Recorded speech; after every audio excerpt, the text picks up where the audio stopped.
friends, assalamu alaikum. Welcome to Bismillah Samials. இன்னைக்கு நம்ம பிஸ்மில்லா சமையல்ஸ்ல என்ன ரெசிபி பார்க்க போறோம் அப்படினா ரொம்ப டேஸ்டியான மீன் குழம்பு செய்ய போறோம். வாங்க எப்படி செய்யறதுன்னு பார்க்கலாம். அதுக்கு முன்னாடி நம்ம சேனலுக்கு புதுசா இருந்தா Subscribe பண்ணிக்கங்க. கூடவே பக்கத்துல இருக்க பெல் ஐகானை கிளிக் பண்ணிக்கங்க. அப்பதான் நான் போற ஒவ்வொரு வீடியோ உங்களுக்கு நோட்டிஃபிகேஷனா வரும். இப்போ நம்ம செய்ய ஆரம்பிச்சிடலாம். இந்த மீன் குழம்புக்கு பாத்தீங்க அப்படினா நான் கிழங்கா மீன் எடுத்துர்க்கேன். நம்ம புளி சேர்க்காம செய்யறதுனால இந்த மாதிரி கிழங்கா மீன் அதுக்கு அப்புறம் சங்கரா மீன், நகர மீன் சொல்லுவாங்க இல்லையா, அந்த மாதிரி மீன்லாம் ரொம்ப டேஸ்டியா இருக்கும். காரப்பொடி இந்த மாதிரி மீனுக்குள்ள நீங்க புளி சேர்க்காம இந்த மாதிரி மெத்தட்ல செஞ்சு பாருங்க, ரொம்ப டேஸ்டியா இருக்கும்.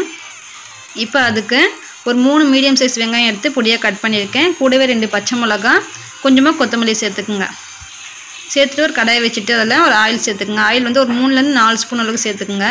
மீன் குழம்புக்கு எப்பவுமே கொஞ்சம் ஆயில் கூடுதலா சேர்த்தீங்க அப்படினா ரொம்ப டேஸ்டியா இருக்கும். இப்போ வெங்காயம் வதங்கட்டும்.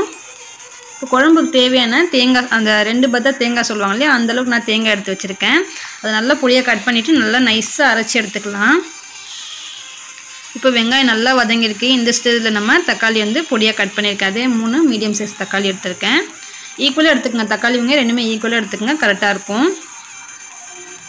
இப்போ தக்காளி வதங்கிறதுக்கு ஒரு 1/2 ஸ்பூன் அளவுக்கு உப்பு சேர்த்துக்கிறேன். இந்த குழம்புக்கு இந்த உப்பு வந்து கரெக்ட்டா இருக்கும். நான் ஆரம்பத்துல நான் உப்பு சேர்த்துறேன். சேர்த்துட்டு நல்லா வெங்காயம் தக்காளி பாத்தீங்கன்னா நல்லா மசஞ்சு வரணும். நல்லா அந்த அளவுக்கு நல்லா வதங்கி வரணும்.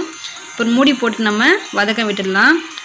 மோஸ்ட்லி நம்ம முஸ்லீம் வீட்லலாம் பாத்தீங்க அப்படினா இந்த குழம்புக்கு வந்து மிட்டா சல்லான்னு சொல்லுவாங்க.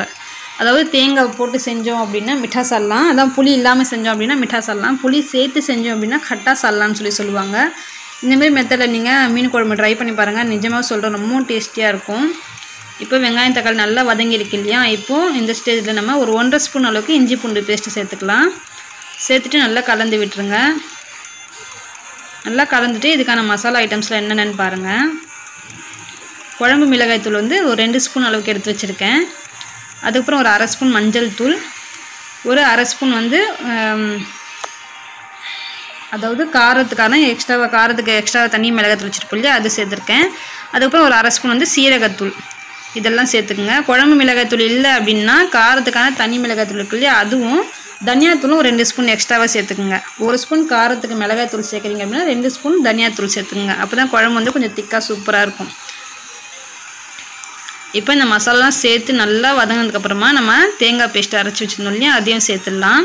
சேர்த்துட்டு உப்பு காரம்லாம் கரெக்டாக கொஞ்சம் செக் பண்ணிவிட்டு தண்ணி வந்து பார்த்திங்கன்னா நமக்கு எந்தளவுக்கு திக்னஸ் தேவையோ அந்தளவுக்கு பார்த்து தண்ணி சேர்த்துக்கலாம். குழம்பு தண்ணி கொஞ்சம் கூடுதலாக சேர்த்திங்க அப்படின்னா குழம்பு நல்லா கொதிச்சு வரும்போது அந்த நல்லா ட்ரை ஆகி வரும்போது அந்த குழம்பு வந்து கரெக்டான பதத்துக்கு வரும். இப்போது ஒரு 10 நிமிஷம் போல் நான் மூடி வச்சுருந்தேன். இது இப்போ பார்த்திங்க அப்படின்னா குழம்பு நல்லா கொதிச்சு அந்த வாசனைலாம் போயிட்டு, பச்சை வாசனைலாம் போயிட்டு நல்லா எண்ணெய் பிரிஞ்சு வந்துருக்கு இல்லையா, இந்த ஸ்டேஜில் நம்ம மீன் சேர்த்துடலாம். நம்ம கரண்டி போட்டு கலராமல் கடாயை போட்டு ஒரு 2 சுற்றி விட்டிங்க அப்படின்னா குழம்போட அது நல்லா மிக்ஸ் ஆகிடும். நான் வந்து வீடியோ எடுக்கிறதுனால என்னால் சரியாக அது பிடிக்க முடியலனால நான் கரண்டி விட்டு நான் கிளறி விட்டுருக்கேன். மீன் உடையாமல் இருக்கணும் இல்லையா, அதுக்காக தான்.